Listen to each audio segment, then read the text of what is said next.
पंतप्रधानांविषयी मागच्या एका लेक्चरमध्ये आपण बऱ्याच गोष्टी पाहिल्या. भारतातल्या पंतप्रधानांची संपूर्ण यादी आपण पाहिली.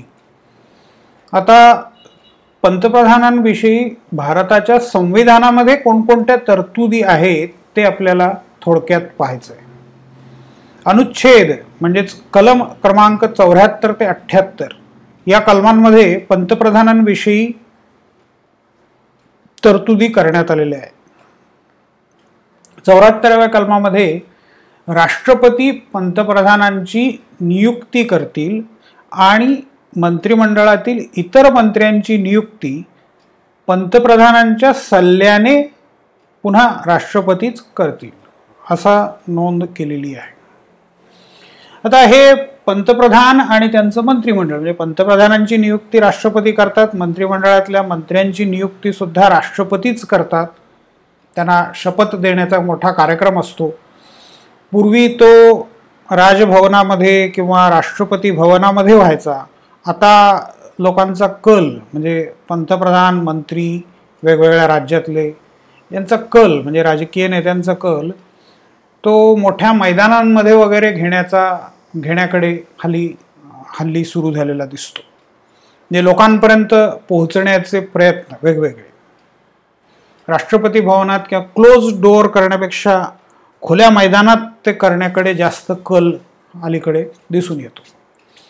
तर आता या मंत्रिमंडळाची संख्या किती असावी याच्याबद्दल काही चर्चा 1980-90 नंतर सुरू झाली. कारण मंत्र्यांची संख्या वाढतच चालली. म्हणजे जसं त्याला राईज ऑफ मास पॉलिटिक्स असं म्हणतात. आम जनता राजकारणामध्ये सहभागी व्हायला लागली तसे तसे मग राजकारणातले गट आणि तट वाढायला लागले आणि मुख्यमंत्री आणि पंतप्रधान यांना सगळ्यांना सांभाळून घेताना अगदी तारेवरची कसरत करावी लागते. मग एकच पक्ष, मग त्याच्यामध्ये 50 गट, मग त्या सगळ्यांना बरोबर घेऊन राहिलं पाहिजे. प्रत्येकाला मंत्रिपद काहीतरी प्रत्येक गटाला हवं असतं.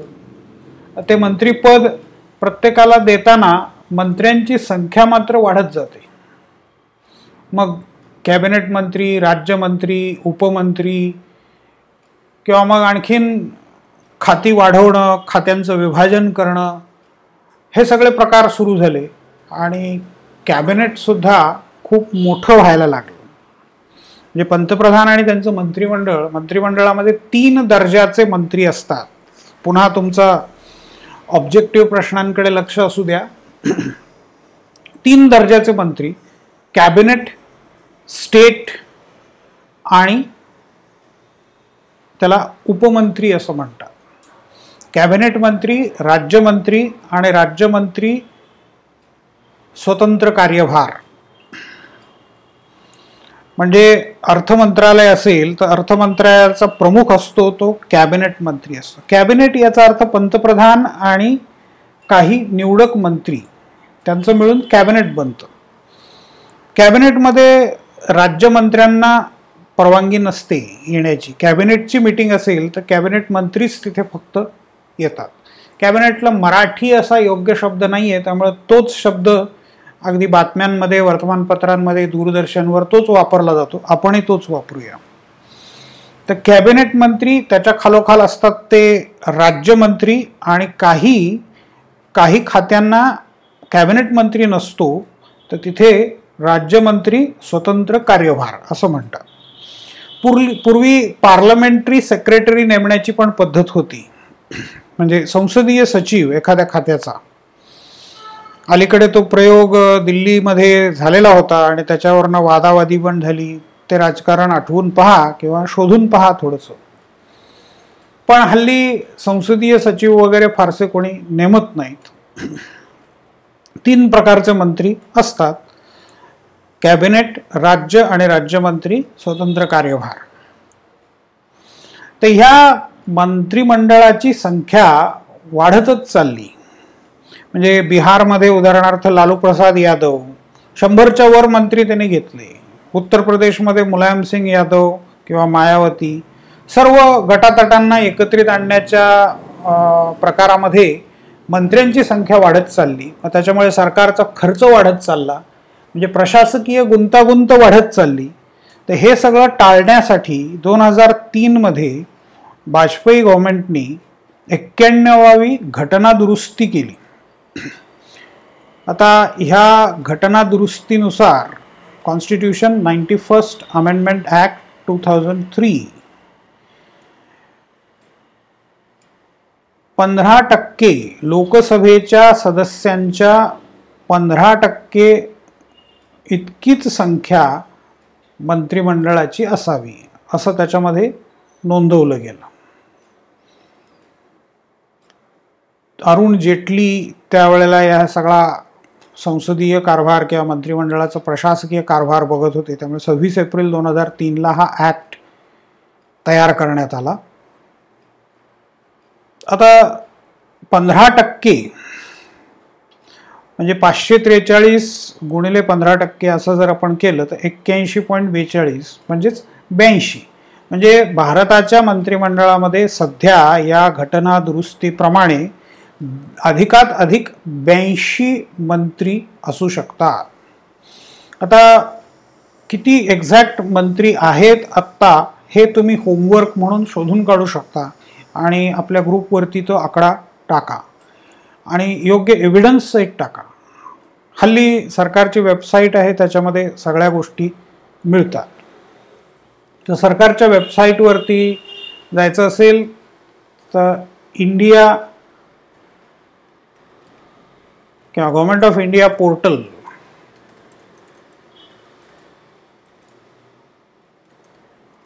असं जरी तुम्ही टाईप केलं तर नॅशनल पोर्टल ऑफ इंडिया याच्यामध्ये सगळ्या गोष्टी तुम्हाला बघायला मिळतील. यातच मंत्री किती आहेत, my government, government directory, constitution of India, publications, Indian parliament acts, schemes, बऱ्याच गोष्टी इथे साईटवर टाकलेल्या आहेत, त्या तुम्ही बघू शकता. हे government of India web directory, याच्यामध्ये युनियन गव्हर्नमेंट, याच्यामध्ये मिनिस्ट्रीज, ह्या मिनिस्ट्रीजची लिस्ट तुम्हाला इथे दिसेल. इंडिपेंडंट डिपार्टमेंट्स कोणकोणते आहेत तर डिपार्टमेंट ऑफ ॲटॉमिक एनर्जी आणि डिपार्टमेंट ऑफ स्पेस. एकूण डिपार्टमेंट्स किती आहेत तर ही 56 डिपार्टमेंट्स आहेत. ओळीनी A to Z लिस्ट आहे सगळी. New additions, ministry of agriculture and farmers welfare, ministry of consumer affairs, food and public administration, public distribution. हे डिपार्टमेंटची नाही, ही वेबसाईट्सची नवीन ॲडिशन इथे दिसते आहे. तर हे सर्व GOI वेब डिरेक्टरीमध्ये तुम्ही बघू शकता. डिस्ट्रिक्ट्सची माहिती आहे, मध्य प्रदेशमध्ये किती डिस्ट्रिक्ट्स, महाराष्ट्रामध्ये किती डिस्ट्रिक्ट्स, मणिपूरमध्ये किती. एका जागी सर्व इन्फॉर्मेशन लॉजिकली तुम्हाला लावलेली इथे दिसेल. थोडंसं विषयांतर होतं आहे, पण पुन्हा आपल्या मुद्द्याकडे आपण येऊ. तर सध्या मंत्रिमंडळाची संख्या 82 असते. मग राज्यांमध्ये पण हा नियम लागू केला. आता राज्यांमध्ये हा नियम लागू केल्यानंतर सिक्कीम, मिझोराम आणि गोवा या 3 राज्यांचा एक मोठा प्रश्न उपस्थित झाला. म्हणजे 32, 40 आणि 40 असे त्यांची संख्या आहे विधानसभेची. मग त्याचे 15% केले तर ते किती होतात, 2.24 किंवा 2.8.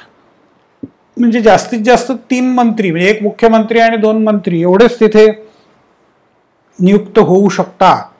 म्हणून मग त्यांचा अपवाद करण्यात आला आणि त्या राज्यांमध्ये 7 मंत्र्यांची परवानगी देण्यात आली. म्हणजे मिनिमम काम करण्यासाठी एवढे मंत्री आवश्यक असतात. तर हल्ली सायझिंग डाऊन त्याला म्हणतात, म्हणजे आकार कमी करणं, डाऊन सायझिंग, याच्याकडे जास्त लक्ष आहे. स्लिम अँड ट्रिम म्हणजे माणसंसुद्धा, स्त्री पुरुष सगळे आपण स्लिम अँड ट्रिम दिसण्याकडे जास्त हल्ली कल आहे. तसंच मंत्रिमंडळाचा सुद्धा स्लिम अँड ट्रिम दिसण्याकडे कल दिसतो तुम्हाला. तर संविधानातल्या तरतुदीप्रमाणे राष्ट्रपती पंतप्रधानांची नियुक्ती करतात. त्याच्यानंतर पंतप्रधानांच्याच सल्ल्याने मंत्रिमंडळातल्या 3 प्रकारच्या मंत्र्यांची नियुक्ती केली जाते. कॅबिनेट मंत्री, राज्यमंत्री आणि राज्यमंत्री स्वतंत्र कार्यभार. 2003 पासून आता ही लागू झाली घटना दुरुस्ती 1/1/2004ला. केवळ मॅक्झिमम संख्या भारताच्या मंत्रिमंडळाची 82 असू शकते आणि सिक्कीम, मिझोराम, गोवा वगळलं तर प्रत्येक राज्याला सुद्धा हा नियम लागू आहे. आणि सिक्कीम, मिझोराम आणि गोवामध्ये 7 मंत्र्यांची परवानगी आहे. त्याची आकडेवारी पण आपण पाहिली. आता 1985 मध्ये आलेला पक्षांतर बंदी कायदा, आता यानुसार जर एखादा खासदार अपात्र ठरलेला असेल तर त्याला मंत्रिमंडळामध्ये घेता येत नाही. 10th शेड्यूल 10वी अनुसूची आपण ते सगळं पाहिलेलं होतं, ते आठवून बघा जरा. तर पक्षांतर बंदी कायदा याचा अर्थ एका पक्षातून, म्हणजे तुम्ही निवडून आलात एका पक्षाच्या तिकिटावरती आणि नंतर तुम्ही दुसऱ्या पक्षामध्ये गेलात तर तुमचं सदस्यत्व किंवा खासदार पद, आमदार पद रद्द होतं आणि मग अशा खासदाराला किंवा आमदाराला मंत्री म्हणून नियुक्त करता येत नाही किंवा नियुक्त केलेलं असेल तर त्याचं मंत्रीपद पण आपोआपच जातं. अर्थात मंत्रिपदावर असलेला पक्षांतर करण्याची शक्यता खूपच कमी असते, पण काही वेळेला राजकीय संघर्ष, अस्वस्थता याच्यामुळे ते पण होऊ शकतं. तर कोणतीही गोष्ट तुम्ही नाकारू शकत नाही की politics is an art of all possible things. म्हणजे काय होऊ शकेल हे काही अंदाज बांधता येत नाही, नियम नाही ठरवता येत त्याच्याविषयीचा. आता हे मंत्री आपल्या पदावरती कधीपर्यंत राहू शकतात? जसं पंतप्रधान पदाचं आपण पाहिलं की नॉर्मल मुदत आहे ती 5 वर्ष, तसं मंत्र्यांना पण तोच नियम लागू आहे. परंतु 5 वर्ष निश्चित नसतात. लोकसभेमधलं बहुमत जोपर्यंत आहे, आणि मंत्र्यांच्या बाबतीत तर असंही म्हटलेलं आहे की राष्ट्रपतींची मर्जी असे तोपर्यंत, during the pleasure of the president. म्हणजे राष्ट्रपती कोणत्याही क्षणी कोणत्याही मंत्र्याला आपलं मंत्रिपद सोडून जायला सांगू शकतात, घरी बसायला सांगू शकतात. त्याला during the pleasure of the president असं म्हणतात. आपल्याकडे गृहमंत्री होते, त्यांनी एक महाराष्ट्रामध्ये अर्थात त्यांनी एक मोठी घटना घडली आणि त्यावेळेला एक विधान असं केलेलं होतं की मोठ्या शहरांमध्ये अशा छोट्या छोट्या घटना घडत राहतात.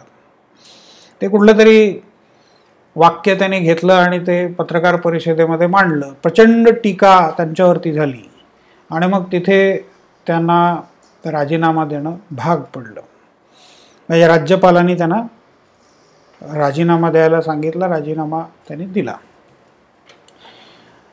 त्याप्रमाणे केंद्राच्या पातळीवरती जोपर्यंत राष्ट्रपतींची मर्जी आहे, याचा अर्थ काय थोडक्यात, जोपर्यंत पंतप्रधानांची मर्जी आहे. कारण राष्ट्रपती त्यांना म्हणजे स्वतःचं मत असं नाहीये, पंतप्रधान सल्ला देतील त्याप्रमाणे ते वागतात आणि पंतप्रधानांचा सल्ला त्यांच्यावर बंधनकारक असतो, हे आपण मागेच पाहिलेलं आहे.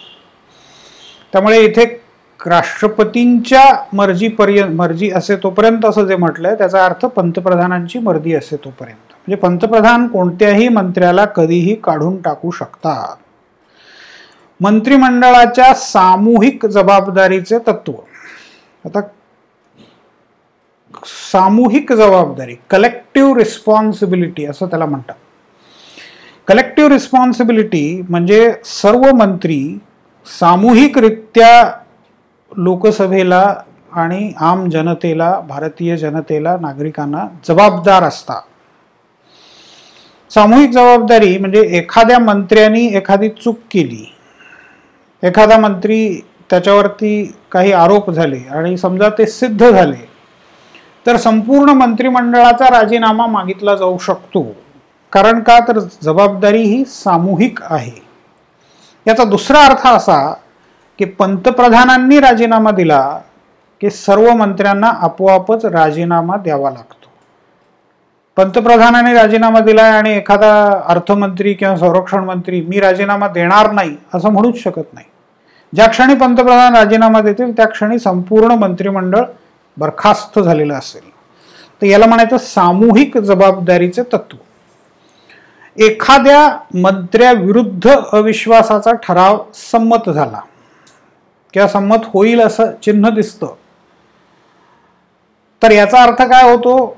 पंतप्रधान आणि मंत्रिमंडळ सगळ्यांनाच राजीनामा द्यावा लागेल. मग काही वेळेला अशा गोष्टी घडतात की एखाद्या मंत्र्याकडून काहीतरी चुकीच्या गोष्टी होतात, तो कुठल्या तरी प्रकरणामध्ये अडकतो, त्याच्यावर काही आरोप होतात, मग त्याच्यावर अविश्वासाचा ठराव लोकसभेमध्ये मांडला जातो.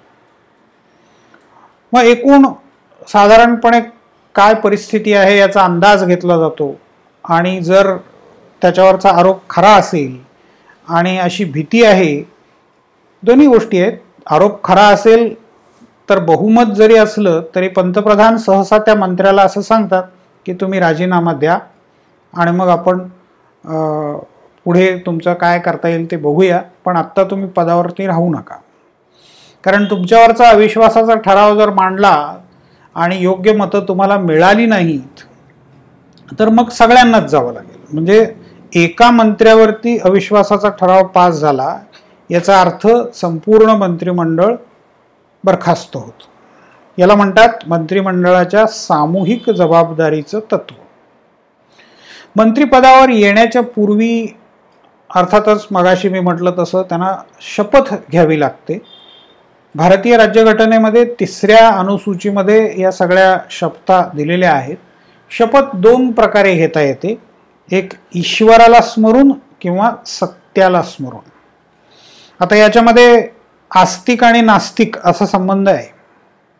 जे आस्तिक आहेत म्हणजे जे ईश्वराला मानतात ते सहसा ईश्वराला स्मरून शपथ घेतात.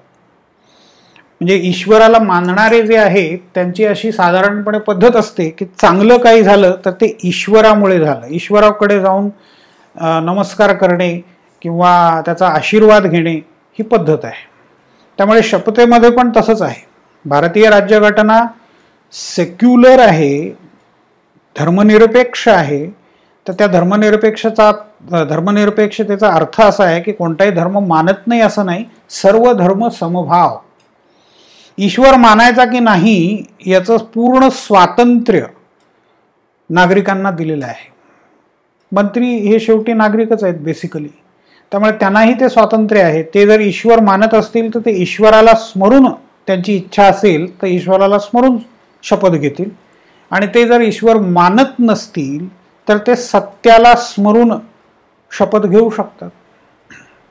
शरद पवार महाराष्ट्रातून नेहमी शपथ घेताना आतापर्यंत सत्याला स्मरून शपथ त्यांनी घेतलेली आहे. दिल्लीचं संरक्षण मंत्री पद त्याच्या संदर्भात शपथ घेताना सुद्धा त्यांनी सत्याला स्मरून शपथ घेतलेली आहे. अर्थात ते आस्तिक आहेत का नास्तिक आहेत हा आपला चर्चेचा प्रश्न नाही आहे, तो आपला मुद्दा नाही आहे. त्यांनी शपथ कोणत्या प्रकारे घेतली आणि एकूण राजकारणामध्ये त्यांचा ॲटिट्यूड काय हे त्याच्यावरून तुम्ही थोडासा अंदाज बांधू शकता. तर शपथ घेतली जाते. शपथ 2 प्रकारे, आणि अर्थातच राष्ट्रपती ही शपथ सगळ्यांना देतात. मागे आपण पाहिलं तसं मंत्रिपदावर आल्यानंतर 6 महिन्यांच्या आत संसद सदस्य होणं आवश्यक आहे. म्हणजे नियुक्ती होताना संसद सदस्य असलंच पाहिजे असं बंधन नाहीये, पण नियुक्ती झाल्यानंतर 6 महिन्याच्या आत सदस्यत्व घेतलं पाहिजे.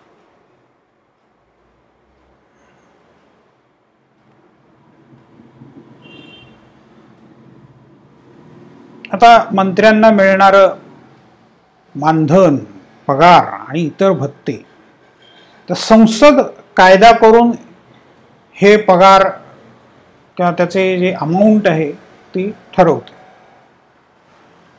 हे साधारण झाले पंतप्रधानांच्या बाबतीतल्या घटनेतल्या तरतुदी.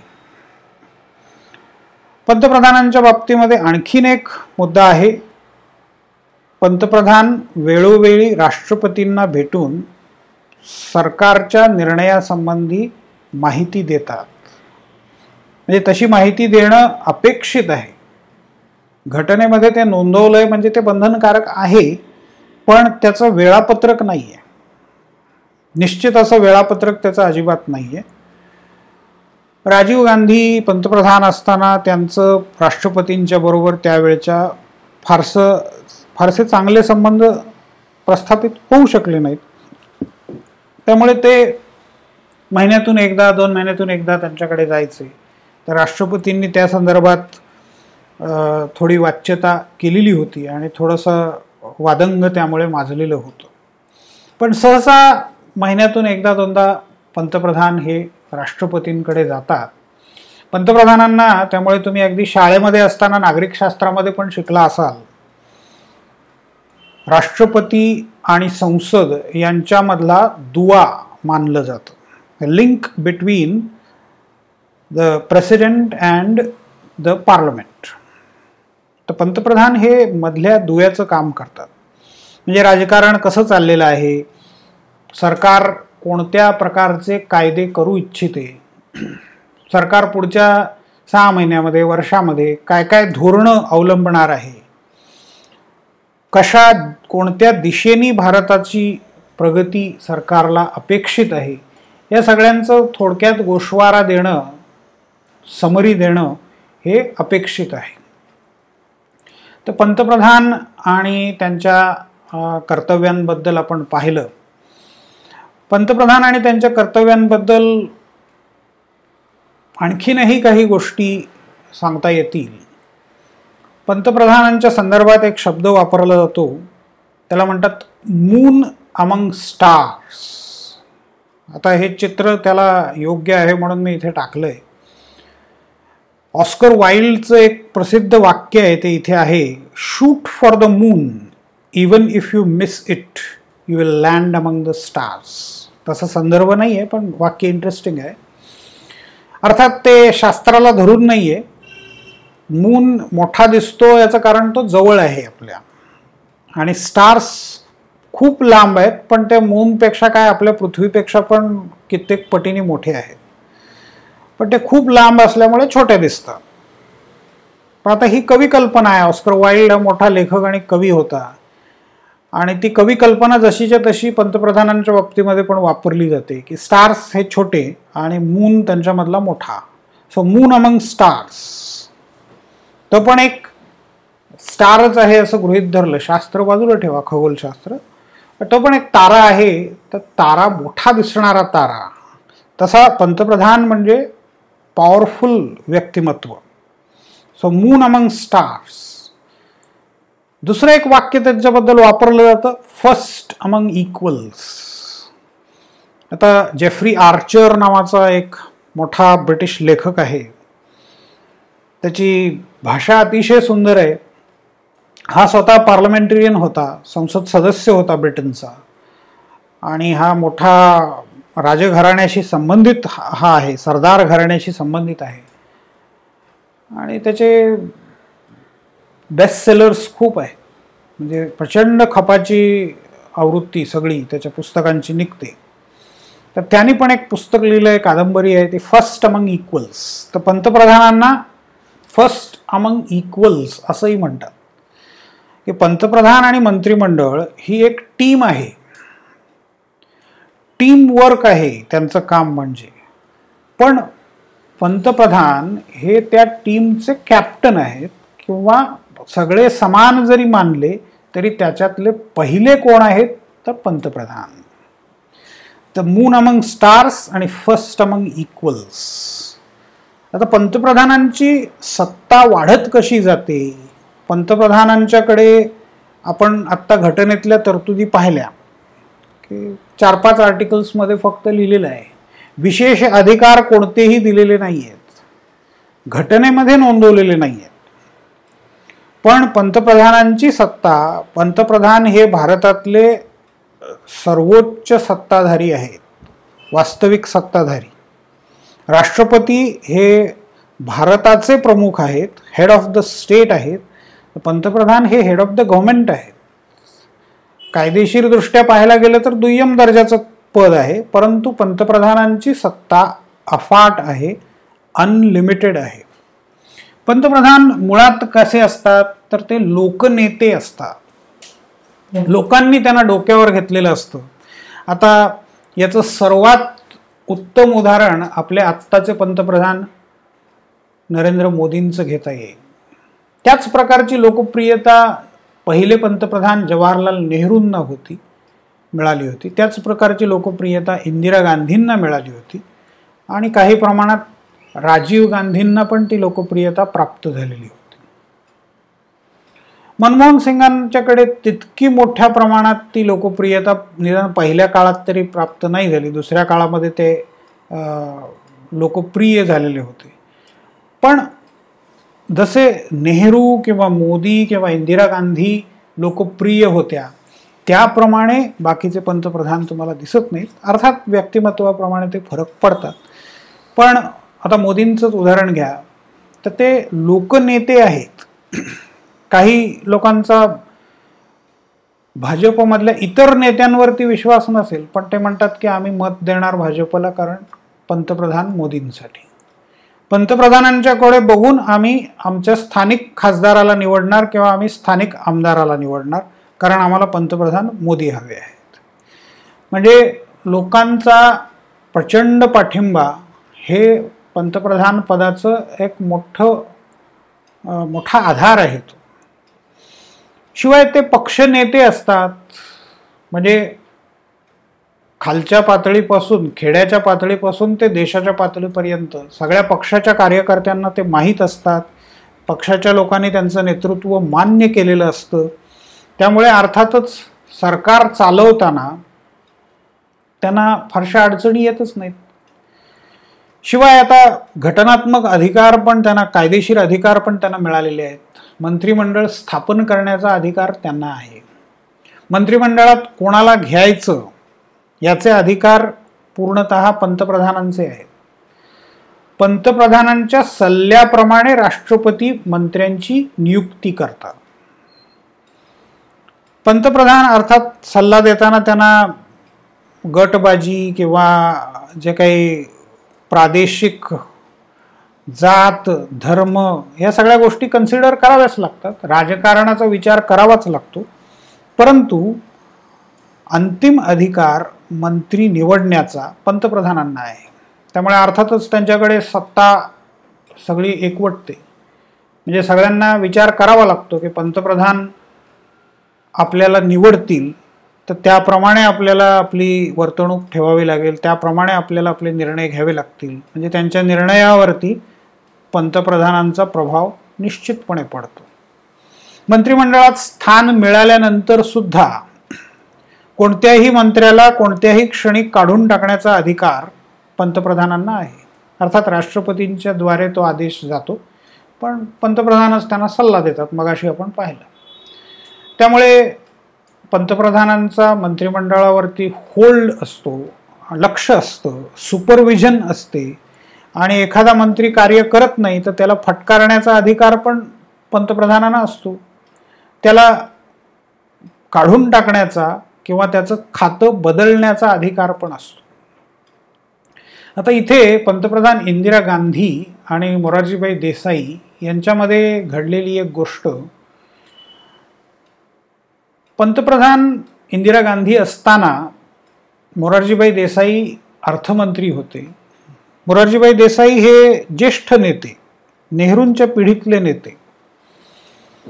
इंदिरा गांधींना ते स्पर्धक मानायचे. म्हणजे त्यांनाही पंतप्रधान व्हायचं होतं, ते नंतर झाले काही काळानंतर. पण सुरुवातीच्या काळामध्ये ते त्यांच्या मंत्रिमंडळामध्ये अर्थमंत्री पदावरती होते. गोव्यामध्ये त्यांनी एक पत्रकार परिषद घेतली. पंतप्रधान इंदिरा गांधी दिल्लीमध्ये होत्या आणि त्या पत्रकार परिषदेमध्ये सरकारचा एक आर्थिक मोठा कार्यक्रम त्यांनी परस्पर जाहीर केला. म्हणजे त्याच्या संबंधीची चर्चा त्यांनी पंतप्रधानांशी अजिबात केलेली नव्हती. अर्थात पंतप्रधान इंदिरा गांधींपर्यंत तो निरोप लगेचच पोहोचला. राजकारणामध्ये हे कम्युनिकेशन होतं ते फास्ट असतं. म्हणजे टेक्नॉलॉजी वगैरे आत्ता आली आहे पण त्याच्याशिवाय सुद्धा राजकारणातलं या लेवलचं कम्युनिकेशन हे आधीपासूनच उत्तम होतं. ते सगळीकडे जगात असतंच तसं. तर यांची पत्रकार परिषद झाली आहे आणि त्यांनी एक नवा कार्यक्रम जाहीर केला आहे. ते लगेच दिल्लीपर्यंत पोहोचलं आणि यांची पत्रकार परिषद संपता संपता पंतप्रधानांनी दिल्लीमधून घोषणा केली की मोरारजीभाई देसाई यांचं अर्थमंत्रीपद काढून घेण्यात आलेलं आहे आणि आजपासून ते बिनखात्याचे मंत्री म्हणून काम करतील. बिनखात्याचे मंत्री ही सगळ्यात अपमानास्पद गोष्ट आहे. म्हणजे इंदिरा गांधींनी एका दगडात दोन पक्षी मारलेले दिसत आहेत. म्हणजे त्यांना मंत्रिमंडळातून काढून टाकलं असं म्हणायला जागा ठेवली नाही, पण मंत्रिमंडळामधनं खातं मात्र काढून घेतलं. म्हणजे काम काही नाही आहे, तुम्ही येऊन बसा, तुम्हाला काय मानधन मिळेल, गाडी मिळेल, नोकर चाकर मिळतील, जे काय असेल ते, पण काम काही करायचं नाही. निर्णय तुम्ही कुठलाही घ्यायचा नाही. जो कर्तृत्ववान मंत्री आहे त्याच्यासाठी याच्यापेक्षा अपमानाची दुसरी कोणतीही गोष्ट नाही आहे. त्यामुळे पुढच्या तासामध्ये मोरारजीभाई देसाईंना जेव्हा हे कळलं त्यावेळेला पुढच्या तासाभरामध्ये त्याने आपला राजीनामा पाठवून दिला. म्हणजे इतक्या झटपट एवढ्या थोड्या वेळामध्ये एवढ्या सगळ्या घडामोडी घडल्या. म्हणजे कोणत्याही मंत्र्याचं खातं बदलण्याचा अधिकार, काढून घेण्याचा अधिकार पंतप्रधानांना आहे. त्याच्यामुळे बाकी मंत्र्यांच्या पेक्षा त्यांचे अधिकार जास्त आहेत. त्यालाच म्हणतात फर्स्ट अमंग इक्वल्स किंवा मून अमंग स्टार्स. आणि प्रत्येक सरकारचा निर्णय घेण्याची किंवा घेण्याच्या बाबतीतली अंतिम सत्ता ही पंतप्रधानांच्या हातामध्ये आहे. परराष्ट्र धोरण, लष्कर, युद्ध, तह या सगळ्यांच्या बाबतीतले महत्त्वाचे निर्णय शेवटी पंतप्रधानच घेतात. किंवा संरक्षण मंत्री, परराष्ट्र मंत्री, अर्थमंत्री यांनी ते निर्णय जरी जाहीर केले तरी तिथे घेतलेले असतात पंतप्रधानांच्या संमतीने किंवा पंतप्रधानांनी त्याबद्दल मार्गदर्शन केलेलं असतं. त्यामुळे पंतप्रधानांची सत्ता ही प्रचंड आहे हे लक्षात घ्या. आता या प्रकारचे प्रश्न सुद्धा तुम्हाला येऊ शकतील.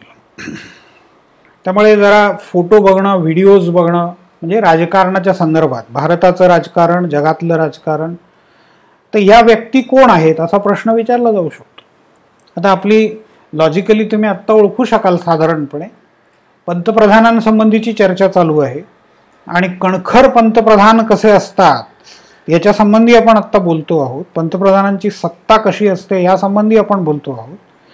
त्यामुळे साहजिक आहे मार्गारेट थॅचर यांचं नाव आठवणं. मार्गारेट थॅचर या ब्रिटनच्या पंतप्रधान, अलीकडच्या काळातल्या अगदी दीर्घकाळ पंतप्रधान पदावर राहिलेल्या आणि कणखर म्हणून प्रसिद्ध असलेल्या, आयर्न लेडी म्हणून प्रसिद्ध असलेल्या, म्हणजे त्यांच्या काळामध्ये त्यांनी बाकीच्या कोणाला हस्तक्षेप करू दिला नाही किंवा राजकारण हे त्यांच्या पद्धतीनेच चाललं. त्याच्यामध्ये कुठला बिघाड किंवा त्याच्यामध्ये कुठे गोंधळ कोणाला त्यांनी करू दिला नाही. तर या मार्गारेट थॅचर. त्याच्यानंतर हा फोटो आहे तो रेगन, इंदिरा गांधी आणि Nancy Reagan. Ronald Reagan, Nancy Reagan हे पती पत्नी. रोनाल्ड रेगन हे ॲक्टर होते आणि त्यांच्या संबंधाने मी मुद्दाम एक पेज इथे काढून ठेवलं आहे. I love you Ronnie, Nancy रेगनचं हे पुस्तक आहे. आता जाता जाता आपण थोडंसं जनरल नॉलेज किंवा जनरल डिस्कशन पण नेहमी करतो, त्यापैकीचाच हा भाग आहे. Amazon.in ही साईट जरूर पहा. तिथे ऑनलाईन बुक्सनी त्याची सुरुवात झाली 1990च्या दशकामध्ये आणि आज तिथे काय मिळत नाही हे तुम्ही पहा. मोबाईल्स आहेत किंवा बुक्स आहेत, सर्व प्रकारचे शॉपिंग तुम्हाला ॲमेझॉनवरती करता येतं. आता अर्थात त्याबद्दल मी तुम्हाला सांगावं असातला काही भाग नाही. आणि इथे पुस्तकामध्ये तुम्ही डोकावून बघू पण शकता. Look inside. आता इथे मग काही पेजेस, आता हा रोनाल्ड रेगन हे नट होते मगाशी मी म्हटलं तसं अमेरिकेमधले, तर यांच्या तरुणपणातला हा फोटो आहे. हे त्यांचं हस्ताक्षर.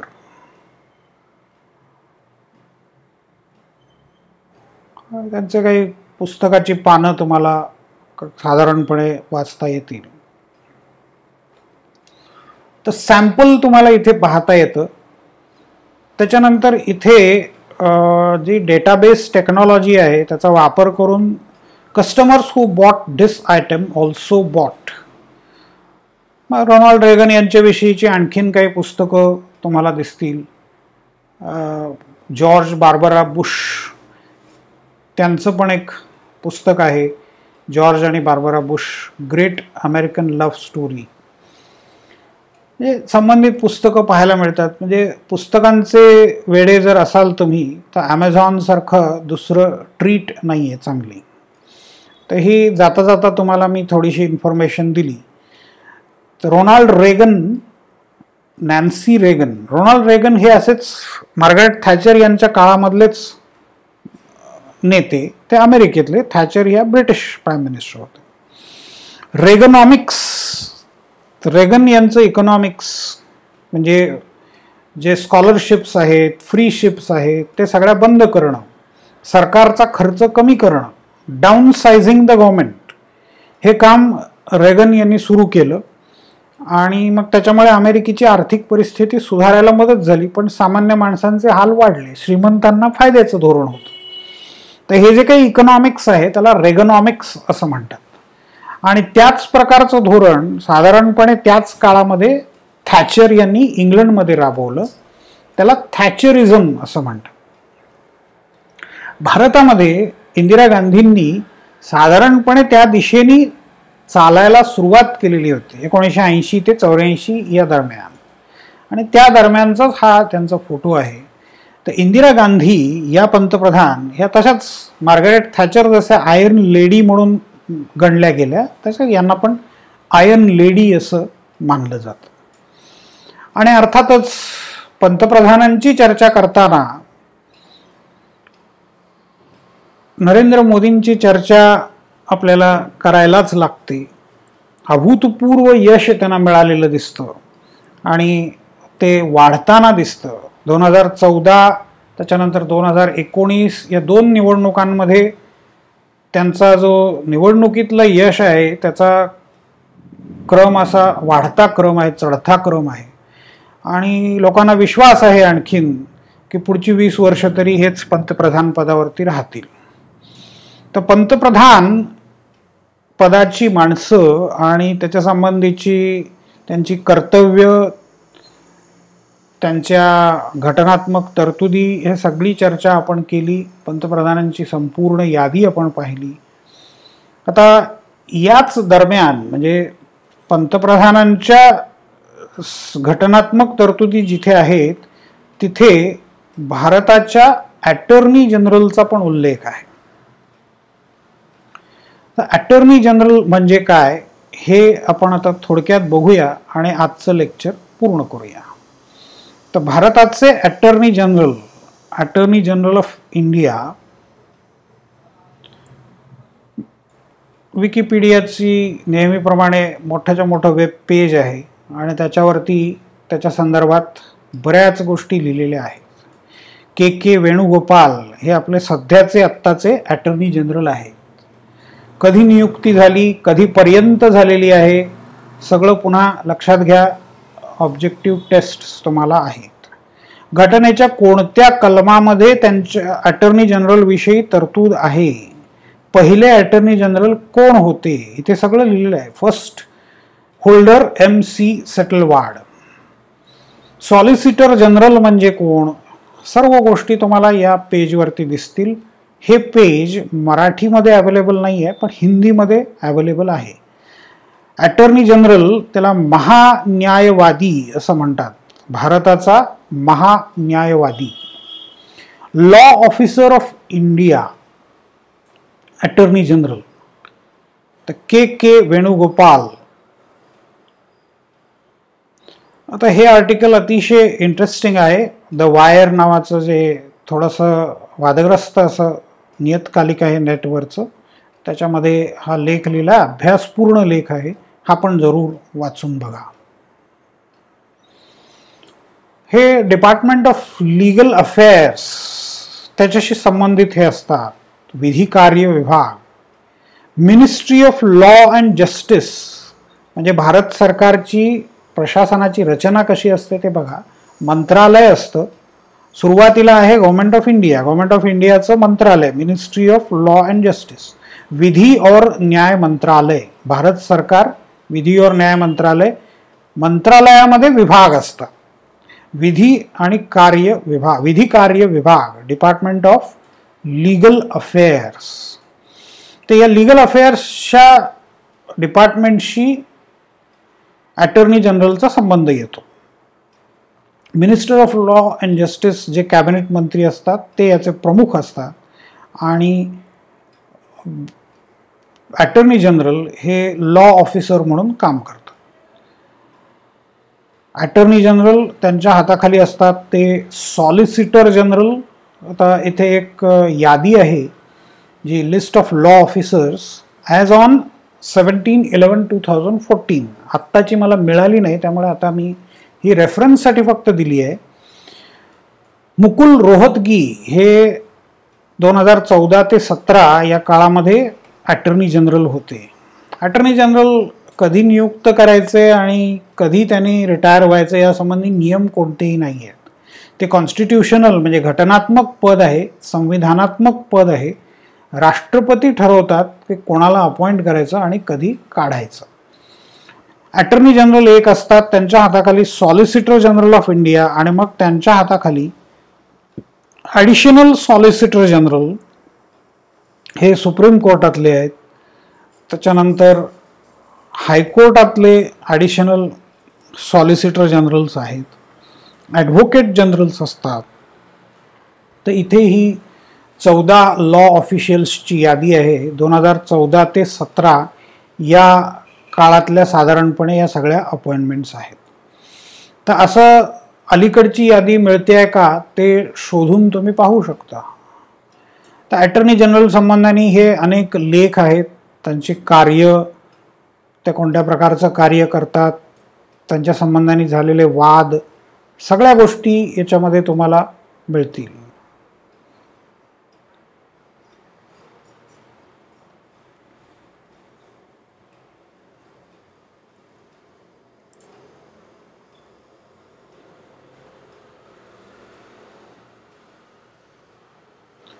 के वेणुगोपाल यांची आता नियुक्ती झाली आहे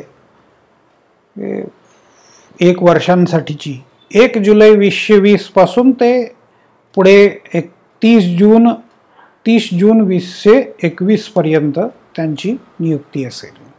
तर हे आहेत के वेणुगोपाल. म्हणजे ऑब्जेक्टिव्ह प्रश्नांसाठी मुद्दाम मी तुम्हाला फोटो दाखवतोय, तर याच्यावरून तुम्ही तयारी करू शकता. आता शेवटचा एक मुद्दा, राष्ट्रपती प्रशासकीय व्यवस्था चालवण्याच्या दृष्टीने नियम करतात. 1961 साली असे नियम प्रथम करण्यात आले आणि 9 नोव्हेंबर 2020 पर्यंतच्या दुरुस्त्यांसहित नियम जर पाहायचे असतील तर ते तुम्ही इथे बघू शकता. कॅबिनेट सेक्रेटरिएट, मुद्दाम मला तुम्हाला हे दाखवायचं होतं. कॅबिनेट सचिवालय किंवा मंत्रिमंडळ सचिवालय, हे मंत्रिमंडळ सचिवालय त्याचं ओरिजिन काय आहे, त्याचे फंक्शन्स काय आहेत, हे सगळं इथे दिलेलं आहे, ते पहा तुम्ही वाचून.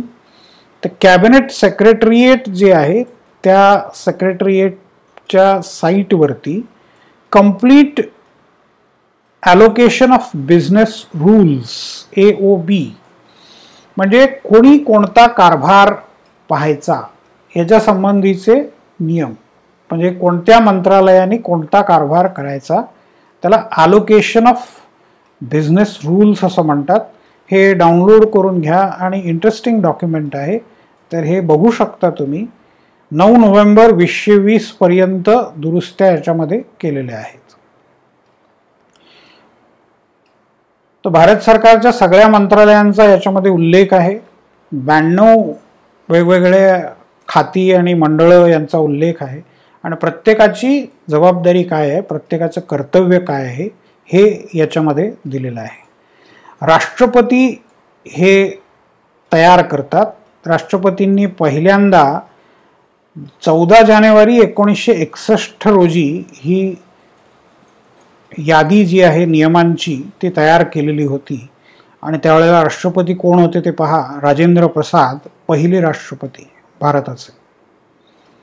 2 टर्म्ससाठी ते राष्ट्रपती पदावरती राहिले. तर ही साधारणपणे पंतप्रधान, राष्ट्रपती आणि अटर्नी जनरल यांच्या संदर्भातली चर्चा झाली. आता इथे हा चॅप्टर आपला पूर्ण झाला.